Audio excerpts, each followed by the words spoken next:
If we had Tabletop Travel Guide business cards, you could be Hurricane Queen. Sam, the Hurricane Queen. Look, Ooh. but do I want that or do I want Blood Mistress? Okay, we've got some great titles, all right? It's so hard to choose.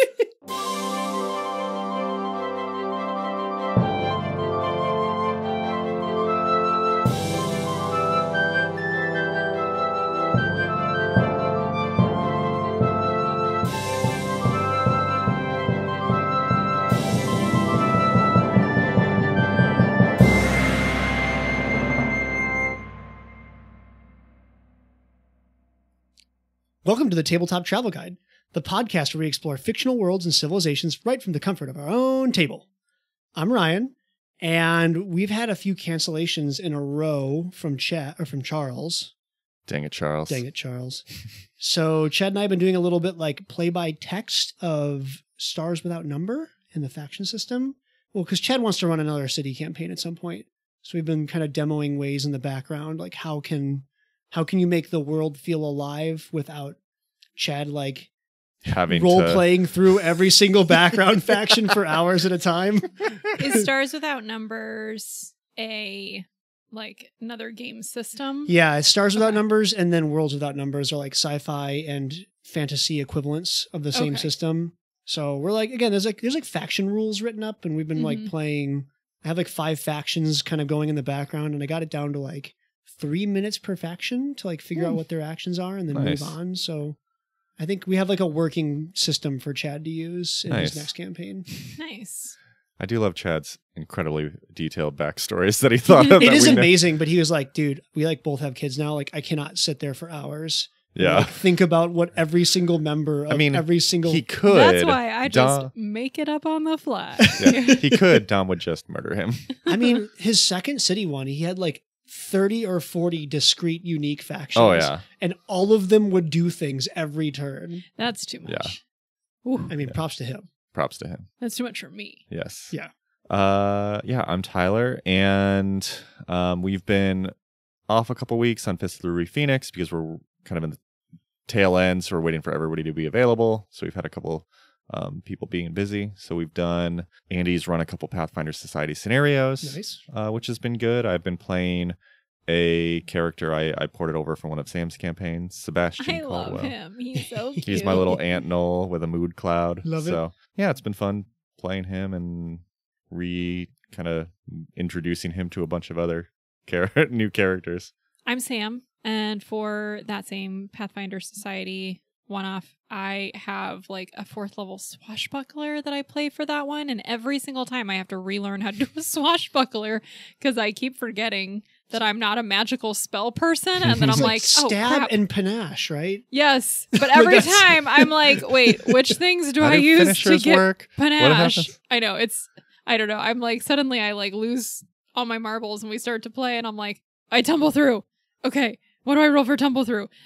Okay, I've got it. Wait, that's a finisher. Hold on, I have more dice. Let me roll the more dice.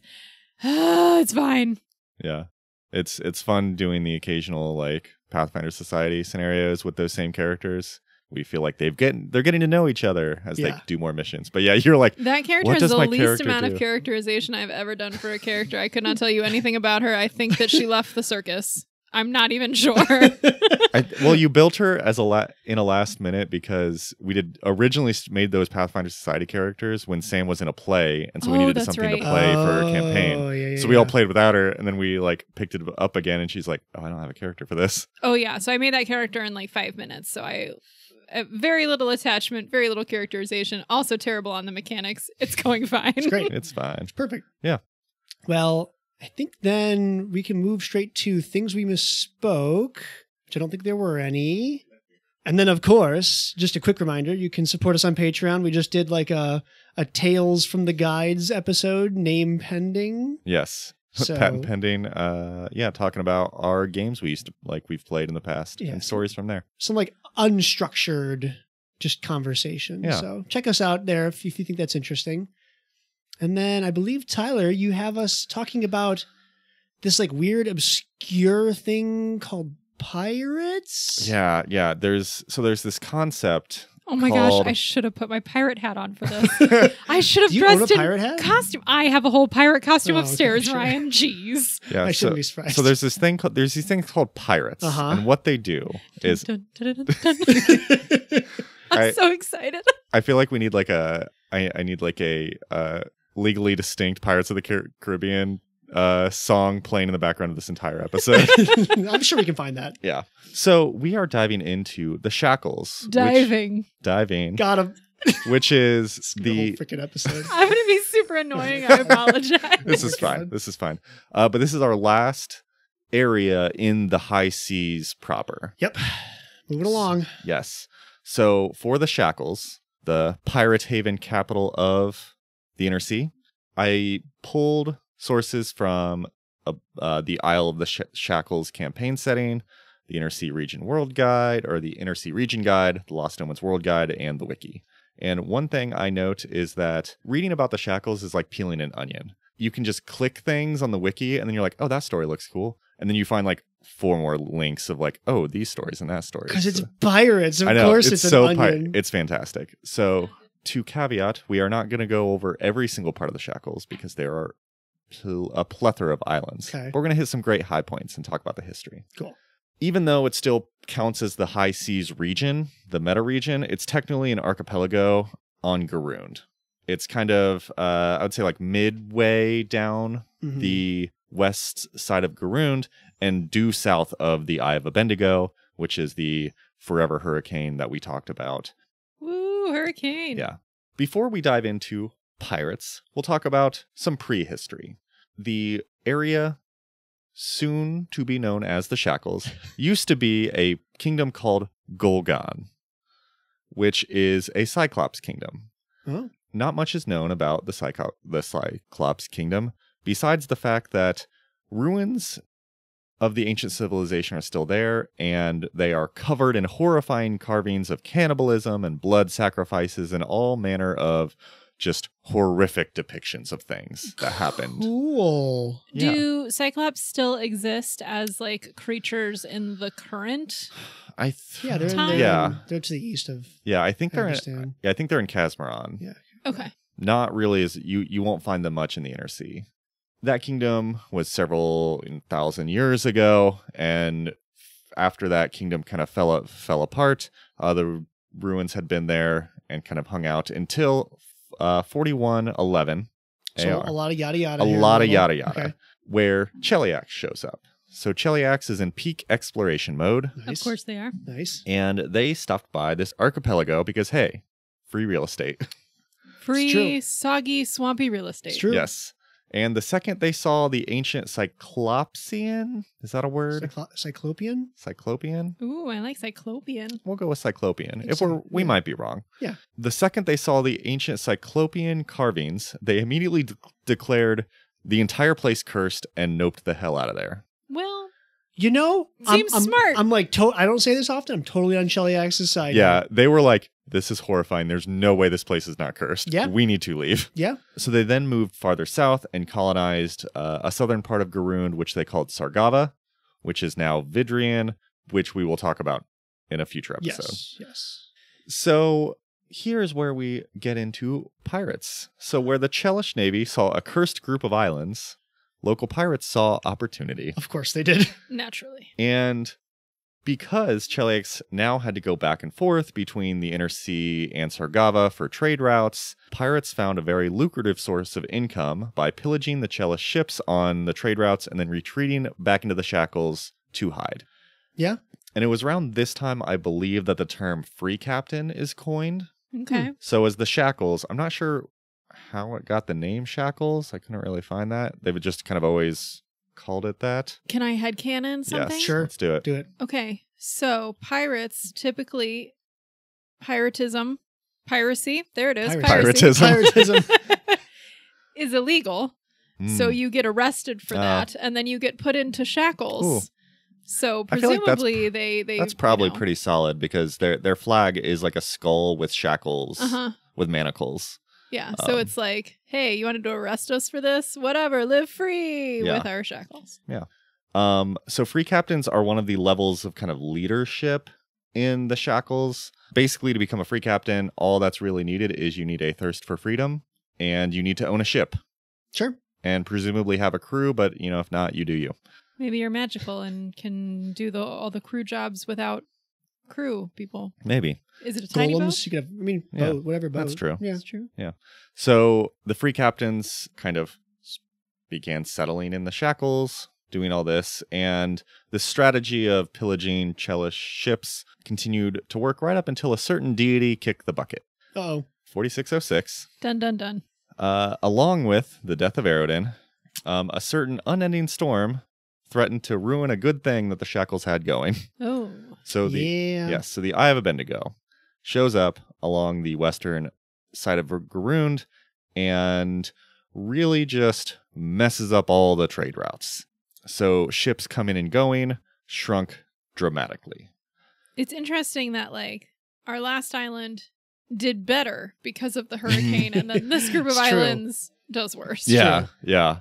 Because of this, a lot of pirates found that they couldn't make as much money as they used to. Some pirates ended up retiring or leaving for more lucrative opportunities. However, they did find a few ways to utilize their knowledge of the area to earn some coin. One of which was they could start preying on ships farther away from the Shackles. Sure. They would go almost as far as the Arch of Aerodin, which remember is the entrance to the inner sea. Yeah. And then once they'd done pillage, they would escape kind of into the Eye of Abendigo, or at least close enough to the storm where they could navigate and people couldn't follow. Yeah. But it wasn't all pillaging. They also found jobs guiding merchant ships and guiding them around the storms. So, okay. Yeah. Legitimate business. Yeah. It's sometime after this, they started kind of doing that guiding service and raiding the Arch of Aerodin around 4609. It's sometime after the Eye of Abendigo showed up that the free captains banded together and became a pirate fleet under the leader called the Hurricane King. Great name. I know, it's so cool. It's a good name. Yeah. So the Hurricane King, de facto leader of the Shackles at any given time, is usually the strongest pirate or the biggest fleet or the most charismatic. So I'll go into a little bit more detail about how all of that works. And there's also some vagueness about the timeline. But for now, think of the leadership tiers as Hurricane King is the top, then you have the Pirate Council, and then free captains. Sure. It's like a very flat. Yeah. It's very flat and very loosely organized. Yes.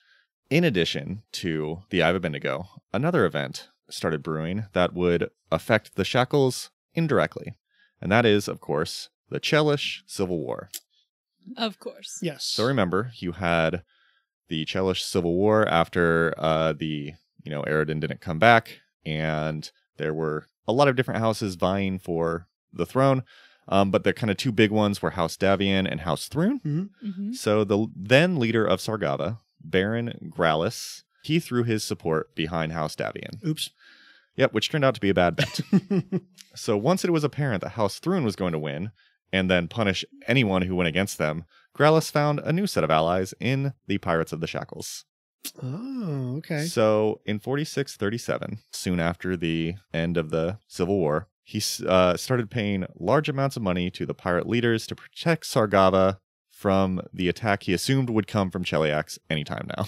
Because Sargava is still a territory of Cheliax at this point, correct? So a protectorate of territory, whatever you want to call it. Yep. Yeah, we'll get into the history of that, but up until very recently, it's a Cheliax colony. Okay.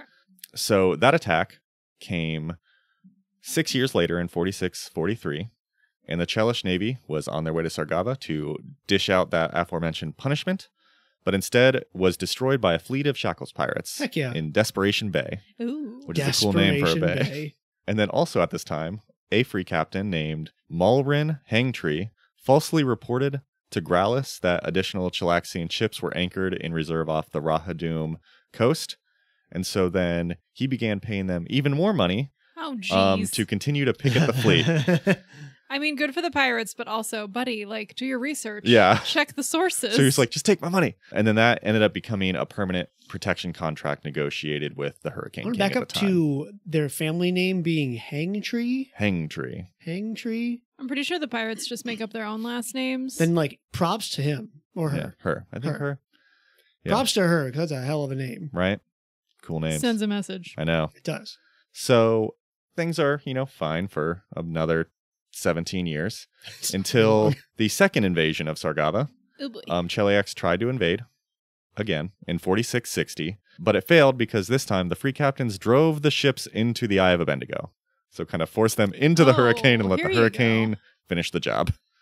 Yeah. So in the in between times, Sargava is a protectorate, but it's not. I'm assuming they're attacking because they're either not paying taxes or they're not Yeah, I think at this point Sargava is technically a colony, but separated itself. They're not really doing any of the things that they should be doing as a colony. Yeah, because basically they are now just kind of treasonous to House Thrune. Yeah. So they're trying to do what they can to not get destroyed. Sure. Chelish admirals are not coming up big here either. Right, they are not. Interestingly, around this time, it's not exactly shown when, but it became apparent that some free captains were not abiding by the Sargavan protection contract. Baron Utilinus, that's right, the successor of Grallis, renegotiated the protection contract to half the amount with the then Hurricane King. Okay. And that was in 4667. Fast forward a little bit to 4674. Here's where my understanding of when things were created gets a bit murky, and you'll see why in a minute. In 4674, it's noted that due to the challenge of keeping the Shackles afloat monetarily, as, their golden age of pillaging is kind of decreased, and Sargava protection contract has been cut in half, that the free captains banded together to form one pirate fleet under the leadership of a newly elected Hurricane King, Kurdak Bonefist, and his pirate council. Another good name. They're all good names. Right? So the weird thing is, though, Kurdak Bonefist is noted as the 13th Hurricane King, after the death of the previous king, Scavander Pitch. Not a good name. Right? That one's worse, yeah. And I assume Pitch is also the one who renegotiated the contract with Sargava 7 years prior. Okay. So it's weird to me that they were the newly elected Hurricane King. They all banded together, but it was the 13th Hurricane King. So that is a kind of weird, yeah. So here's kind of my assumption based on vibes, and here's how I'd run this in my games because I could not find the details. Okay. I think that the Hurricane King was a title, but it was more of a strongest pirate in the Shackles type title without corresponding pirate council, and the captains were still mostly doing their thing. Okay. My assumption, it was kind of Lenorm Kings. It's I am strong, you're following me. Come take my title. I'm the Flying Dutchman. No, I'm the Flying Dutchman. Yeah. Then in 4674, it shifted to an elected position with the creation of the Pirate Council, and that's when they became the Pirates of the Shackles as one, sometimes united fleet. That makes sense. Yeah. Yeah. That's the only way I can think of the timeline in my head, because otherwise it's hey, here's a note of an elected position, and we're going to call out the specific event of the 13th one, as opposed to. Also, 13 is a good number. It is. So this is Tyler's version of events. If I miss something, feel free to correct me. Paizo, reach out. But yes, I'm not going to get too far into Kurdak Bonefist's life and time as the Hurricane King, but here are some of the highlights. So he earned the moniker of Bonefist after... There we go, the names. Yes. Here's how we get them. After a ship he was first mate on encountered another ship captained by a lich sorceress. Cool. And the rest of his crew was killed, including the captain. But he managed to slip into the sorceress's cabin at some point, and no one knows what happened between them.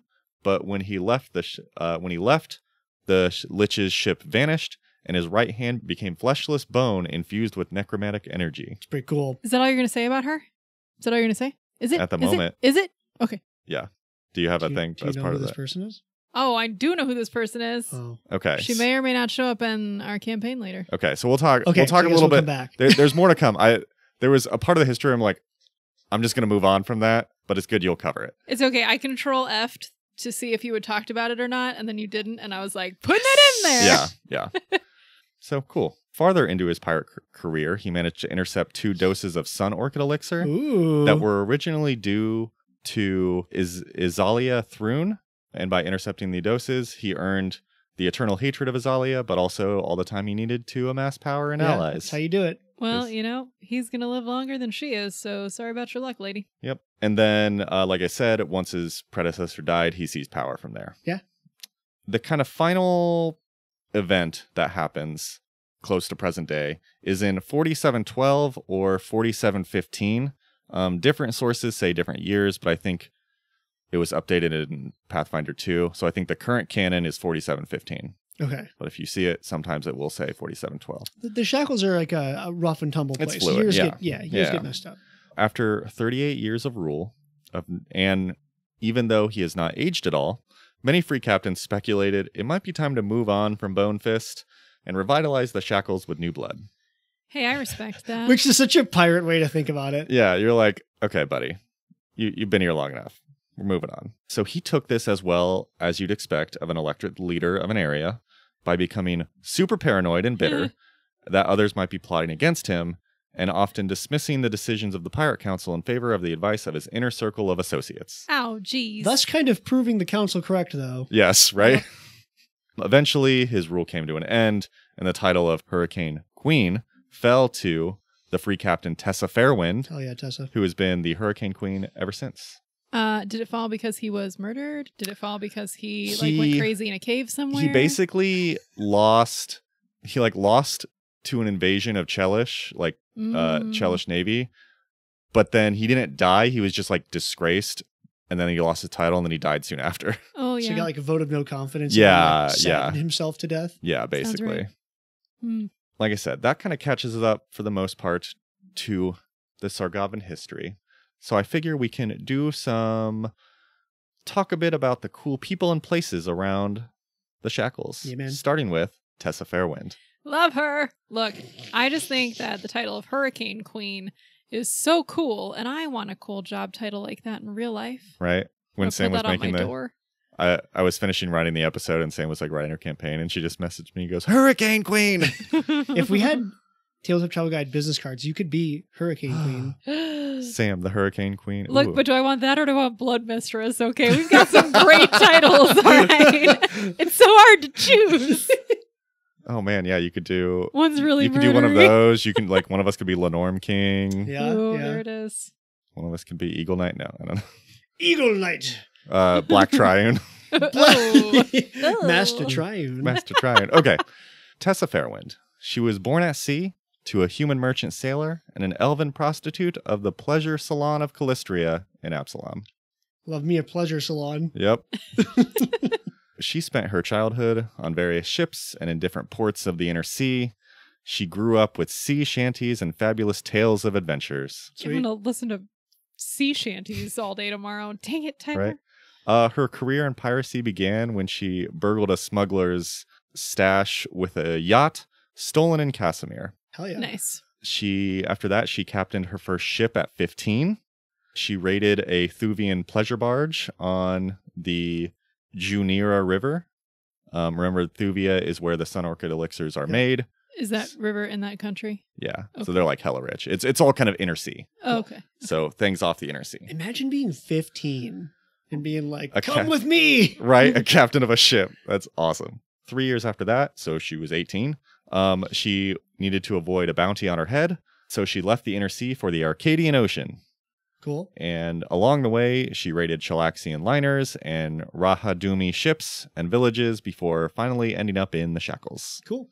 Finding the Shackles to her liking, she immediately began making a name for herself. She came into conflict with local pirates. Oh, yeah. They're like, this young usurper, what? Yeah, she took care of them. She became very well loved in the Shackles.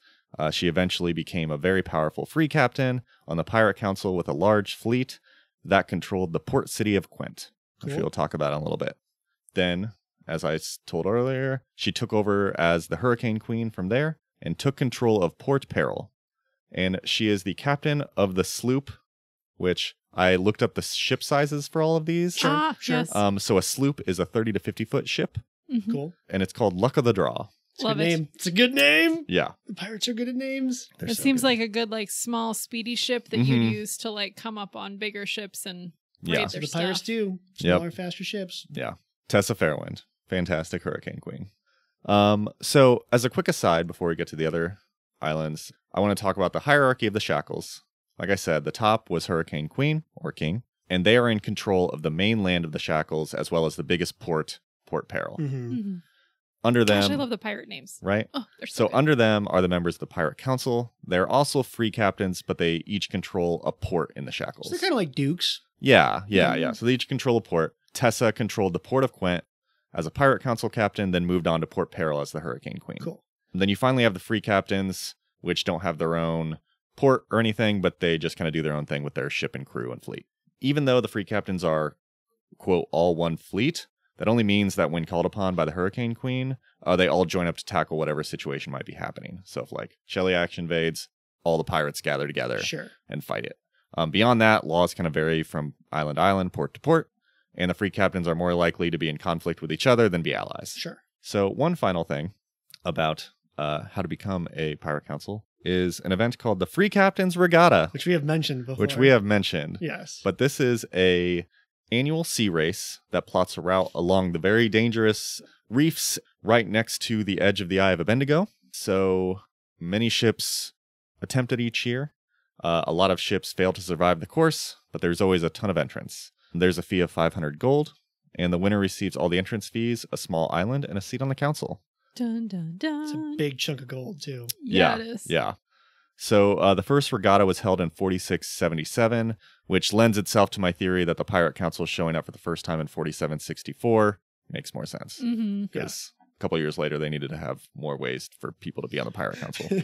They're like, man, we need a way to like really figure out how to have the right people in the right positions. Boat race? Boat race. Boat race. Boat race? Boat race. What do you think the turnover is for the Pirate Council? Because if you do this race once a year, and like even if you in 5 years you have 5 different winners, that's like 5 new seats. So do you think there's a lot of turnover? I imagine pirates don't exactly have great stability in their positions. Yeah, and I think it depends. I think you get access to a smaller island. So like you might have a lot of winners of the regatta who are technically on the Pirate Council who own like an island that no one's really at. Okay. Like it's not like you automatically get like a decent seat. Yeah. You might get like, hey, this island's out here. It has 1 shack on it. Have a great time. Yeah, I mean, like obviously, you're a non-voting member of the council. Yeah. Congratulations. Obviously, to win the regatta, you have to probably have a pretty big size boat and crew. Sure. So like you can't just be unestablished. But yeah, they're not like giving you Quent or like they're not just dropping you into somebody else's territory. Okay. Starting in Port Peril, the realm of Hurricane Queen Tessa Fairwind. It's the de facto capital of the Shackles. It is the biggest port in the entire country. It's situated on the mainland of the Shackles rather than one of the islands, which kind of makes it unique. It's also protected by walls and a stronghold of Fort Hazard. Fort Hazard. The names are so I know, great. right? It's also a place that merchant ships will sometimes dock to trade, but only if you're unaligned. If you are flying the flag of Andoran, not welcome. Taldor, not welcome. Sure. Any inner sea region nations are not welcome and gain no protection. Yeah. Other than that, pretty standard port. Sure. It is also the topic of a fun Pathfinder Society quest called Port Peril Pub Crawl, which is a fun one. Would recommend. You get to hang out with free captain Stella Fane, who is a venture captain. I didn't get to play that one because I was in a play. Oh, that's true. So the next Pirate Council member we have is Aranax Endymion, who is captain of the frigate, which is a 75 to 120 foot ship. Bigger boat. Tyrannus, who was once an admiral of the Navy of Cheliax. He is ruler of Hell Harbor on the Isle of Devil's Arches. So he still has a... There's a lot of Chelaxian things happening here. He's still very Chelish in his presentation. So I'm going to go in a little bit more detail about him because there's more to it and I think it's cool. So he was the son of Commodore Arodius Endymion, and he enlisted in the Navy at 16. He was put in a relatively safe port in the Bay of Solva on the Inner Sea. But he quickly moved to the naval force guarding the Arch of Eridan because he wanted adventure, dang it. Sure. Adventure. He obtained the rank of captain and then also got married soon after. Oh, good for him. So many adventures. Right. His successes caught the eye of Lysirius Thrune, who offered to sponsor him. This seems like a bad deal. Yeah. Yep. Aranax quickly achieved the rank of admiral under this sponsorship and spent months at sea chasing down enemies of House Thrune. Yep. So as his fame grew, his wife would attend important social affairs and became well-versed in culture and politics while he was away. Unfortunately for Aranax, she also fell into a sordid and very public affair with Lysirius Thrun himself. Ah, dang it. So once Aranax learned of this, he went straight to the noble and demanded a duel. Like you do. Yeah. Okay. So what Lysirius did is instead of accepting, he just ordered a guard to shoot Aranax and throw him out. Oh, that's rude. Come on. Right. Come on. So Aranax, wounded in the knee. Oh, good. The guard shoots him and hits him in the knee. Yeah, apparently just Hilarious. didn't take him out too much. He staggered to his ship. He plundered and set fire to Lysirius's shipping houses and then fled out of the inner sea on his flagship Tyrannus. Yeah. He was also accompanied by 6 more ships of mutineers who supported fealty to him and not Cheliax, Nice. which was cool. And he was being chased down by the Chelaxian Navy and would have probably been caught if he hadn't escaped by sailing directly into the Eye of Abendigo. Hell yeah. Woo! After 2 weeks, he reappeared. No one knows how he survived, but he laid siege to Hell Harbor in Devil's Arches, and he sunk a dozen pirate vessels and became lord of the area. Nice. I'm here. I like it. Dibs. Yep, he basically became pirate council by just taking over the area and calling it a day. Yeah. I'm Can do for that. it. Yeah. Devil's Arches is one of the first major islands of the Shackles that was discovered by the Chelaxians so long ago. The interesting thing here is that among the many horrible Cyclopean carvings, there's a single great gray stone arch in each set of ruins without any carving or decoration. So, like, imagine ruins with the most horrifying carvings you can imagine. But we leave that part alone. And, like, Yep. in each one, there's just an arch, Cool. undecorated in gray. So, Chelaxian called them Devil Arches and peaced out. yeah, Yeah. bad juju. That's And totally valid. That's how they got their name. Since he has become ruler, Aranax has attempted to model Devil's Arches and specifically Hell Harbor after Cheliax itself. Yeah. So he even created an opera house that does traditional Chelish plays. It is the Oh. only opera house in the Shackles. Wow, good for him. Okay. Bringing in yeah. the culture. Bringing the arts. Yeah. However, if you are an ethnic Chelaxian, besides the original group that came with him, you are not welcome to the town because he is worried that Chelish people could be spies, which is fair. Yeah. Okay. I mean, yeah. Little sure. paranoid. That seems valid. So yeah, that's Devil's Arches and Aranax Endymion. So next up, we have Avamar Sornash, who is the captain of a brig, which is a 30 to 50 foot ship Sure. called Blood Moon, and he's the leader of the port of Olo on Shark Island. Nice. Shark Island. So not much is known about his history, but what is known is that he has a reputation for cruelty, Oh. Great. and he's a werewolf. Oh. He's like, yeah. Okay, go on. And his crew is full of werewolves. Well, this makes the title of Blood Moon for your boat make more sense. Okay. Yep. And after successful voyages, he and his crew unwind by roaming all across Shark Island as werewolves, killing wild boars, other animals, and unfortunate people who stray too far from town. All right, Gross. so do not travel to Shark Island. Yeah. Even though you're relatively safe from the werewolf destruction while you're in Olo, unfortunately, Sornash, for some reason, has given permission to the local Sahuagin, which are evil sea creatures, to raid the town. Oh, the town he's in charge of. Yeah. Cool. So the people of Olo live in daily fear of attack. Dude, I would move. Yeah. Gross. So Shark Island was an early favorite of pirates. It was a nice area when they had some good land, good ports, easily accessible, because they've been attacked by evil sea creatures and, are ruled by a werewolf. It has since become mostly the slums of the Shackles, where only Great. the most desperate and depraved live. Ugh. Yeah, so Shark Island. But low Do property not taxes. visit. Low property taxes. So next up on the Pirate Council, we have Master of the Gales, who is the captain of a Zebek, which I had not heard of this type of ship.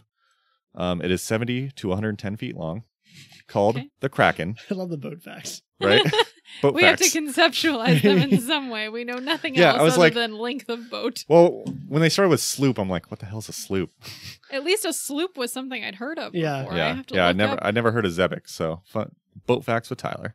So he is the ruler of the port called Drenchport in Tempest Cay, C-A-Y. Cool. Sounds cool too. So the precise origins of the Master of the Gales are not known, but most stories agree that he was born in the Sodden Lands, which is another kind of farther up the coast Is from the he Shackles. human? He is a human druid. Cool. Yeah.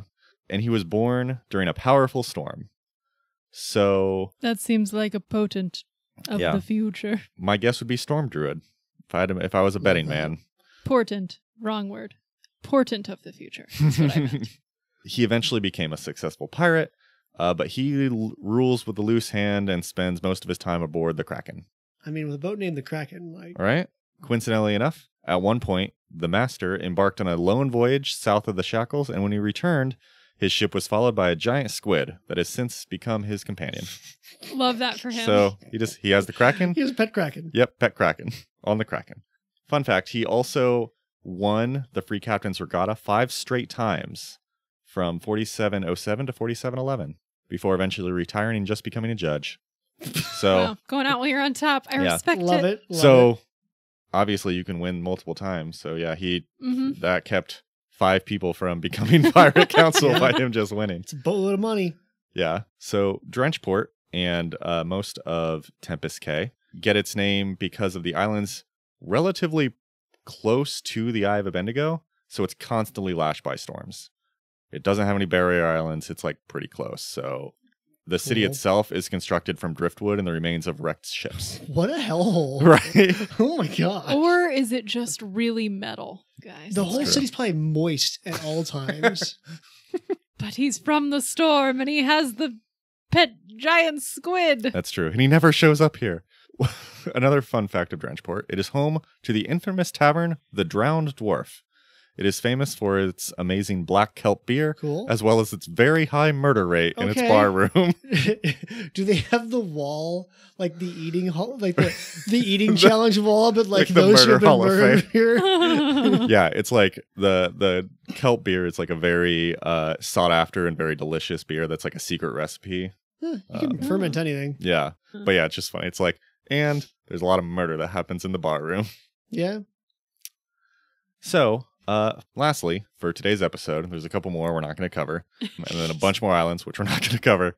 There's too many islands in this place. Too many islands. But we're going to talk about Lady Cerise Bloodmorn, formerly Cerise Vautier. Is that right, Sam? Sure. I was going to say charcuterie, so... Cerise Charcuterie. Cerise Vautier. I'd say if we were doing a French pronunciation, then that would be correct. It is. Yeah, it would be French. Is she from Gault? Because she's from France. Yeah, we'll talk about her in a minute. So, she is captain of the galley, again, 100 to 150 feet, called Come What May. It's a good name! Right? It's a great name. She is not technically you like that name? No, I just like it for a very different reason that I think you like it for, because now I'm just singing Moulin Rouge. Oh, it sounds like a come at me, bro. Oh, yeah. So she is not technically the ruler of the port of Quent. She manages it, and she's an ally of Tessa. The first. Okay, yeah. Yeah. So she manages the port of Quent in Motaku Island. Ladies, getting it done. She was a noble born of the displaced Galton Vautier family. There it is, the Frenchies. Mm-hmm. And her family fled to Taldor while her mother was still pregnant with her. Cool. So she grew up in Casimir. Her parents enrolled her in boarding schools to prep her for a life of nobility and exile. Great. Unfortunately, because they were Galton, they didn't quite fit into Taldan high society, and Cerise rebelled by falling in with thieves and scoundrels at the docks. Good for her. Right? Love to see it. You gotta be careful what you say and document now, Sam. Good for her. Thieves and scoundrels. Thieves and scoundrels, just what I would like. Look, guys.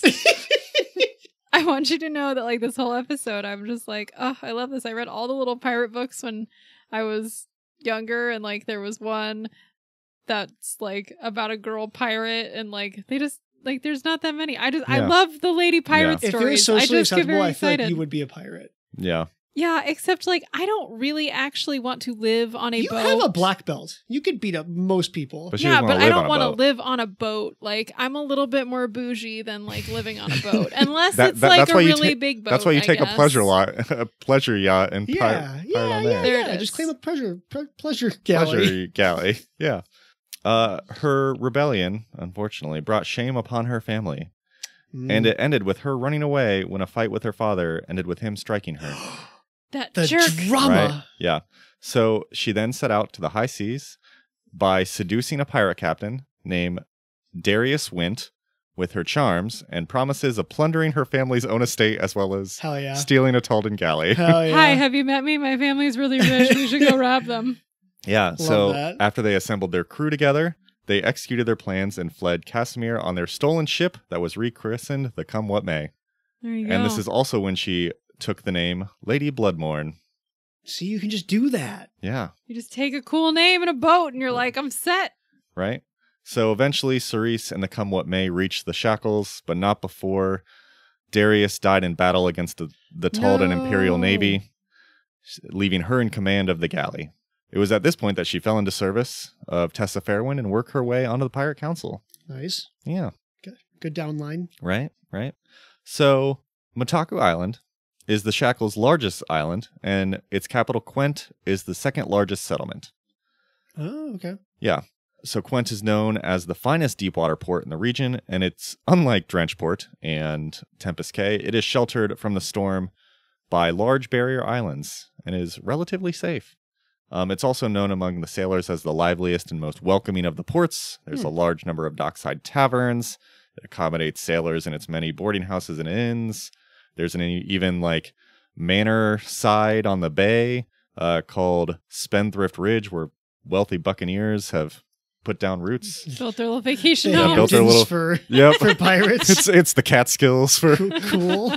and then it's also evolved into one of the Shackles' like kind of real cities. There's a considerable population of landsmen who earn just a living supporting pirates. So tourism, Nice, killing it.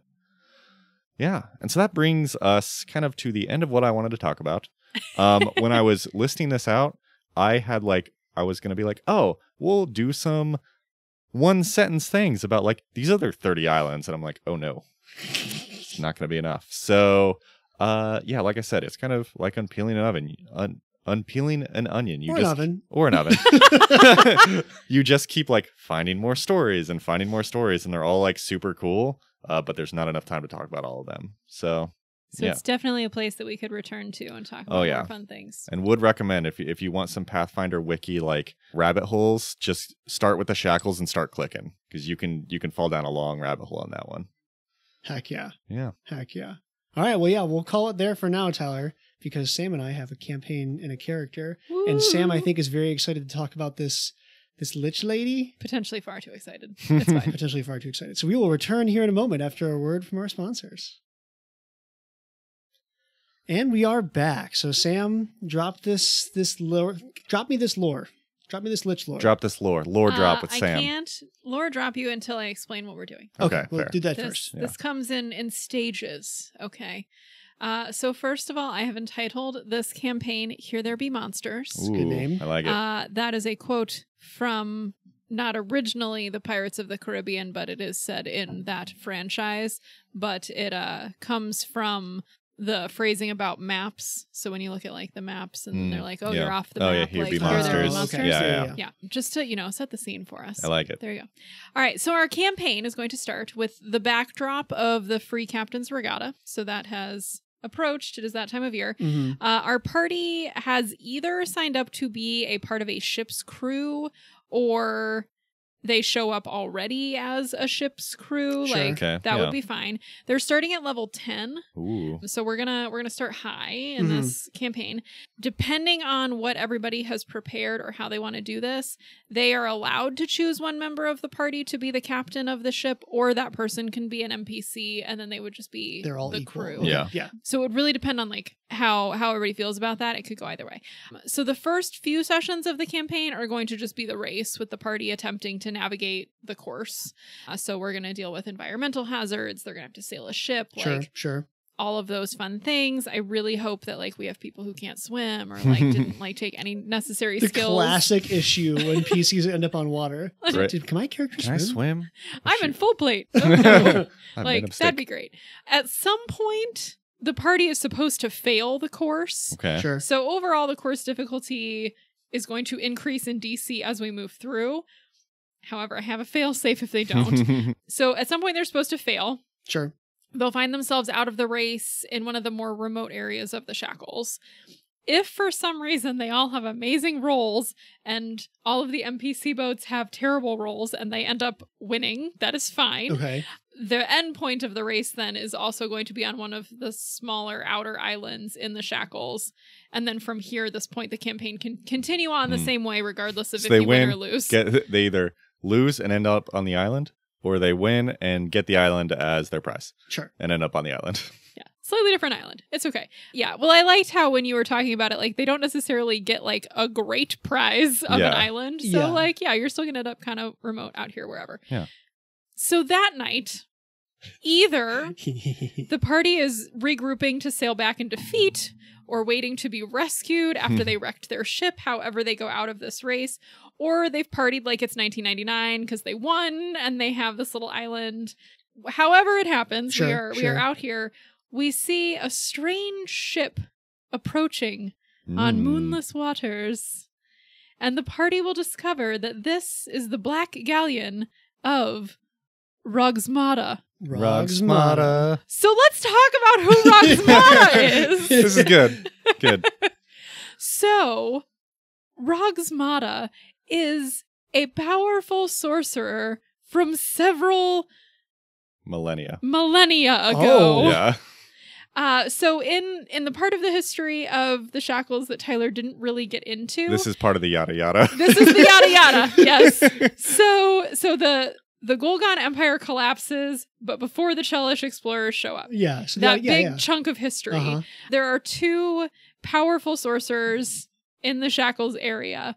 Rogsmata, and then another sorcerer named Grey Werlis, which is a weird name, but sure. And they are fighting each other for control of the archipelago here. So they end up finding like some powerful weird magic from the Golgons. They think they can like harness the power. It doesn't go well. They don't really understand what they're doing. And it goes really, really horribly. Grey Werlis dies. Okay. And then Rogsmata is super injured and basically has like a forced retreat onto a dungeon in Mokatu Island or Isle. Okay. Whatever. And that's where Quent, the nice happy town, is. Yeah. Like for centuries. And so for a while, it's like, oh, okay, weird history, fine, everything's chill.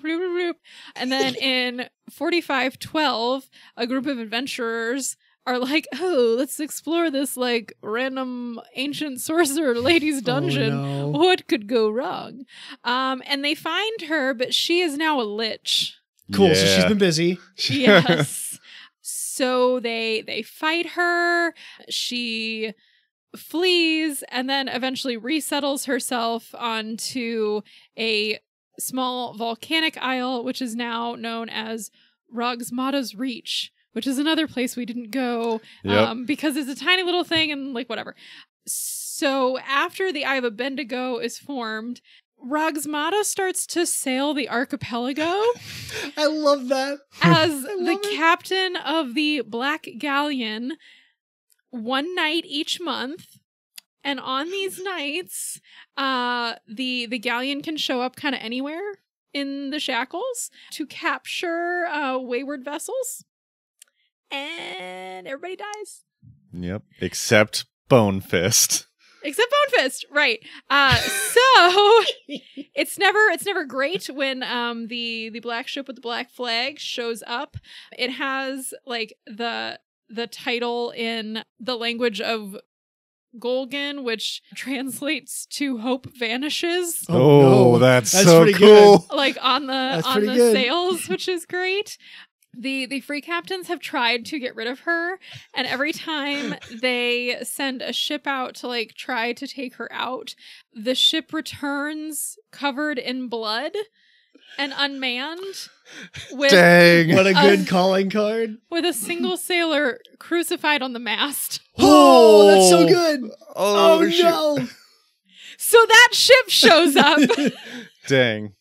And so then the campaign becomes something very different. Yes. We now shift into a race to escape death. Yes. / a call to find a means to take out Ragsmata. Yes. And what I envision for this is that the party has to go to all of these different locations in the Shackles to find like ancient artifacts or powerful magical items that can aid them in this, with the eventual culmination being to take down this person. But we gotta build up and gain a few levels before we get there. Too is if like you were on a hex map. And so she's always you there. could like use actions to like figure out how like where she was. And so like you were trying to get in and you're like, okay, exploring this is going to take 2 days. How far away she is? Like 2.5 days? Well, and her ship has the ability to pop up anywhere. So there's also some magical components where you can't like quite track her. So you'll find different like items that would aid you in this endeavor along this is the the way. equivalent of the game Slender. Yeah. Where you are running around trying to avoid the Slender Man, getting notes. And not dying. Love that because like sailing wasn't necessarily a thing from her time. So she didn't have to. Yeah, but she's like, you know what? Everyone around here's being a pirate. I can be a pirate. I'm going to lean in. Be a pirate. Sure. She got with the times. They keep sending these boats. I can do that. Hello. How do you do, fellow pirates? I keep sending their boats back with gifts. I don't know why they're so mean to me. Man, well, I'm glad you covered that. I didn't go too into that that's detail. so That's super cool. When you said like the rabbit hole of the Shackles, like that's what happened. Oh, yeah. I just started clicking things and then I found that and I was like, oh, we have to work that in. Yeah. In my story, I was like, that's cool. I can't cover it. Moving on. Oh, this is so cool. Okay. Well, I have a multitude of characters here, so hopefully one of them, probably the Patreon characters, is the good one. So my primary character is Maribel Gosling. Is she related Tyler's to Ryan already picked Gosling? up. Tyler already knows what's happening. We'll see how long. So she's a female human ranger, Flurry Ranger. She's like the main character. She is a Sargavan noble who like has noble family back in Sargava, and she's kind of stuck in a love triangle. There is like a smith who lives nearby. His name is Gustavo Modificio. He's a dwarf anvil swashbuckler, and he like makes swords, and he's like a really good sword fighter. What is happening right now? Is this Pirates of the Caribbean? I'm like, wait a second.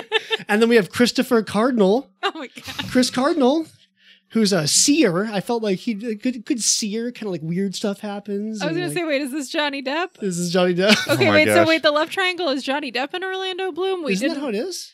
Well, she's engaged to the actual like Navy guy. Yeah, but I feel like he's never there. He spends the whole first movie like on a different boat. I don't really know the lore of the Pirates of the Caribbean. So. Actually into her, whereas like, I don't know, Johnny Depp is just into everybody. Well, this works out well for your campaign because I feel like Johnny Depp would be like, I'm into that Ragsmata lady. That's my actual true love. GM, I tried to woo her. The millennial-old sorceress witch who crucifies people? Well, yes. But there's one, Bonehand. There's one, Bone Fist. Bone Fist. I could be the next Bone Fist. Show her my Bone Fist. No. Yeah, so I spent like an hour and a half on my run Saturday trying to think of funny ways to make the characters from from Pirates of the Caribbean. Nice.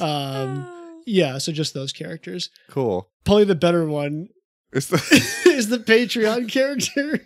I always love how when we have a Patreon character, it's like... It's always the time that I like put no effort. It's always when we put in no effort. So you're like, here's my person. I don't know, love triangle. Okay, now we'll go with somebody who really thought through. I don't know. I feel like the bit was worth it. Yeah, that's fair. And I thought Christopher Cardinal was a good Jack Sparrow reference. I did not. I thought that was pretty good. I was going to make the boat like the black onyx. No, it'd be the white onyx. White onyx? Yeah, because pearls are usually white. So it'd be the black pearl. Okay, onyx is usually black, so the white onyx. See, there we go. See? Or you could make it the onyx clam. No one wants to boat a clam. That's what pearls come out of. Yeah. I don't know. Get back to the clam. See? And then you can say that. Pull up the doors to the clam. Everybody clam up.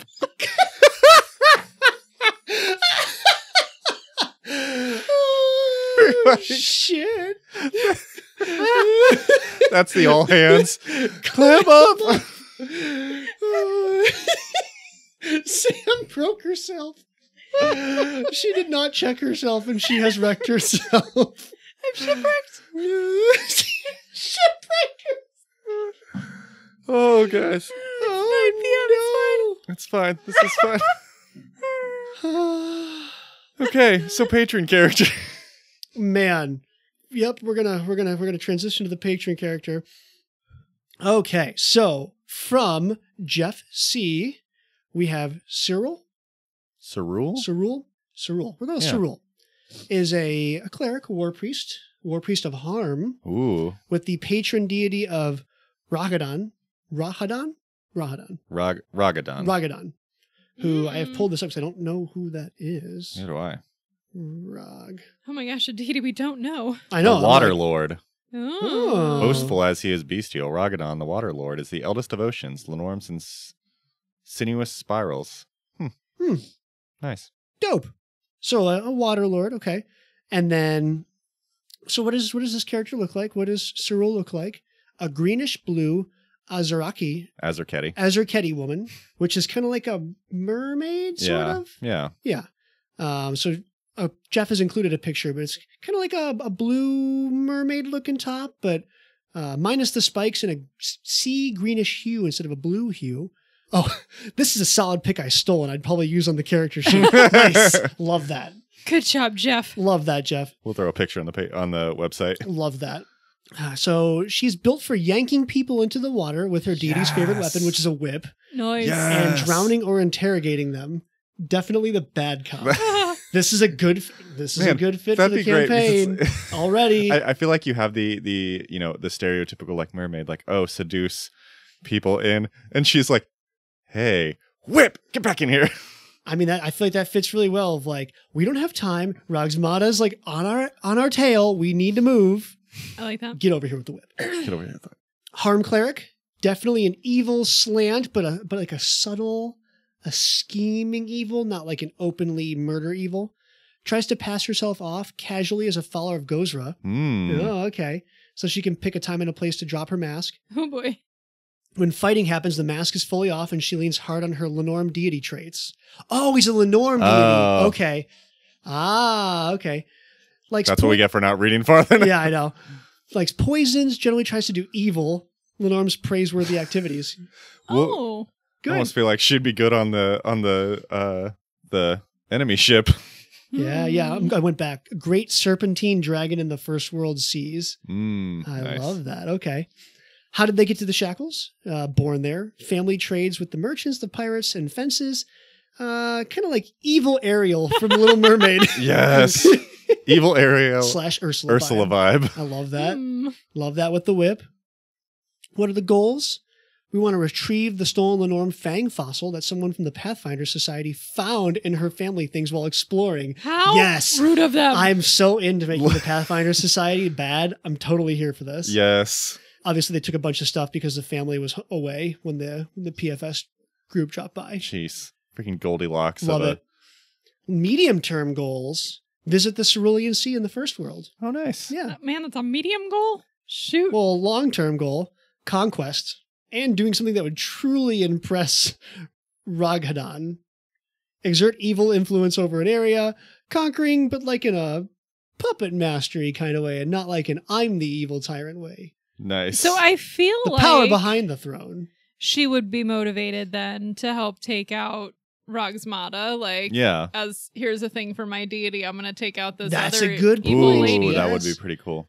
With her hand, though. Like, she wants to get the finishing blow. Oh, yeah. Well, and then I feel like and then she's going to steal the ship. Yeah, I'm like, she would take over as the... Oh, doesn't that happen in the movies, right? That's like how... Yeah, like if you kill the captain of the Black Pearl. Uh-huh. Yeah, she takes over. That'd be cool. Oh, I like this. Interesting quirk. Develops hiccups if out of the water for more than a few hours. Oh, no. Likes to leave this leads to a signature look to the spiral graffiti she leaves places above water due to a seismograph-like spike while she draws a spiral on something. It's like a... Oh, nice. I like that. Well, oh, I get it. No, while she has the hiccup, she's trying to draw a spiral that keeps like... Nice. Like a finger keeps jumping. Nice. Oh, okay. So like evil Ariel. I'm here for this. I don't know that I would pick any of these characters to be the captain of the ship, but I do think, well... Captain Chris Cardinal? No. You and your love triangle are going to be second fiddle here. I accept It's that. okay. If the captain's an NPC, the captain will die, and then the rest of you will all have to actually like band together. Cyril could be. Well, Cyril probably wouldn't want to be the captain though. I don't think that she would be the captain. She probably wants to be like controlling the captain. I feel like she wants to be like first mate, who's actually the puppet master. Yeah. Maybe she kills the NPC captain. Ooh, there you go. Ooh, there's your plot twist. I like that. That's how it all goes awry. Is she kills the captain and then that's how they end up out of the race. Yes. But she knows somehow. Like she's like, I can't let us win. Ooh, she purposefully sinks them where she thinks the Pathfinders took her. Oh, yes. This is why dang. she was a story person. That's a good idea. Yeah. I like that. Like that was her way of getting on a boat to go there and like have a crew that can help her do that. And then other things happen. Yeah. That's and then, that's a cool way to like, have a character that's like working against the party, but not in a way that's like. Not in a way that's like trying to murder them the party. or like. Nice. Totally redirect them. But that would be a great way to have them fail without just relying on DCs. You and Jeff are going to have to conspire in the backhand. Figure it out. Jeff will hit you up. Nice. I think this works. I think this is a good setup. I love this campaign. I love the idea. I mean, I'm a sucker for liches, so. Yeah. Nice. Thanks, Jeff. That was cool. Very, very cool. Shout out to Jeff C. Patron. So I think we need to rank the Shackles. Oh, jeez. Yeah. So the problem is I feel like the Shackles are like the River Kingdoms where there's like all of these random places. No, it's not that big a problem. I don't think it's that big of a problem. I would go to Quent. That sounds fun. I think there's like one place you'd want to go as not a Shackles liver. That's fair. Yeah. And that'd be Quent. Yeah. I'd be also fine on a pirate ship. That sounds fun. Like getting there is probably a heck of a time. That's true. Again, remember, we're thinking tourism, not fun adventure hooks. Yeah. As a tourist, would you go to the Shackles? If I was coming from the mainland, it wouldn't Sam's be that hard. Sam's a bad person to ask this. She wants to be a pirate. Let me be a pirate. Storms? Oh, yeah, that's true.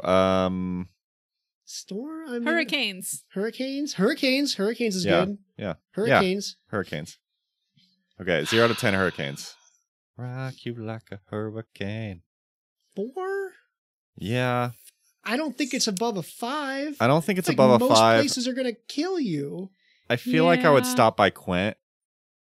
Yeah. And that'd be it.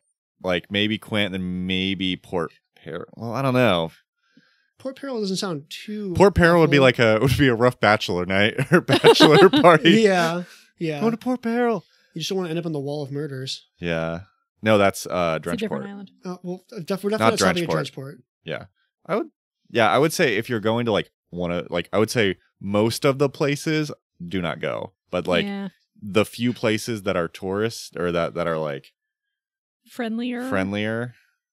Yeah, 4 or 5, somewhere in there. I'd say 4. I don't think I'd it's put like 5. I mean, it's not like demon worshipy bad. It's compared not to all sadness. we gave Medio Gulti Island a 2. Well, they're literally all assassins. They're all assassins. They're all assassins, and they're into dinosaurs to eat you. So I would say 4. 4's fine. Because it's still very dangerous. There's still definitely a travel advisory. There's a storm advisory. Yeah. I thought I was gonna have to really argue for 4, so I'm fine with it. Yeah. I thought you guys were gonna go lower. No, I think 4 is good. Yeah, I think 4 is okay. Drenchport 0. Yeah. Shark Island -1. -1 for Definitely do not want to go there. Yeah. Nice. Okay, 4 out of 10. Good. Any final thoughts, guys? Thank you, Tyler. Oh, I love the Shackles. It's great. Pretty cool. I have to go find a book on pirates to read now. That's all I got. There might be a Pathfinder book about the Shackles. We can look. Maybe. There's an actual there's a ton of novels. Novel? Yeah, I've read a couple of the novels. They're not bad. Nice. They're quick. Anyway, just a reminder to everybody, we have a Patreon. If you want to have your character featured and have us look completely foolish in comparison to your awesome character, there's a link in the show notes or on our website, or you can search us on Tabletop Travel Guide Podcast on Patreon to get in there and get yourself on the list. Of course, thank you to all of our listeners. If you're enjoying the pod, please leave us a rating or review on Spotify or Apple Podcasts. That's the single most meaningful, helpful thing you can do to get the word out. Also tell your friends, get them into the lore. We love the lore, obviously. I don't think we'd have as much fun if the lore wasn't as good either. There's so much deep lore here. So good. If you have any thoughts, feel free to reach out tabletoptravelguidepodcast@gmail.com or on our Instagram @tabletoptravelguide with any feedback. If you just want to say, hey, I know Tyler monitors that guy. And then you can also head to our website, tabletoptravelguide.com. And until next time, safe travels.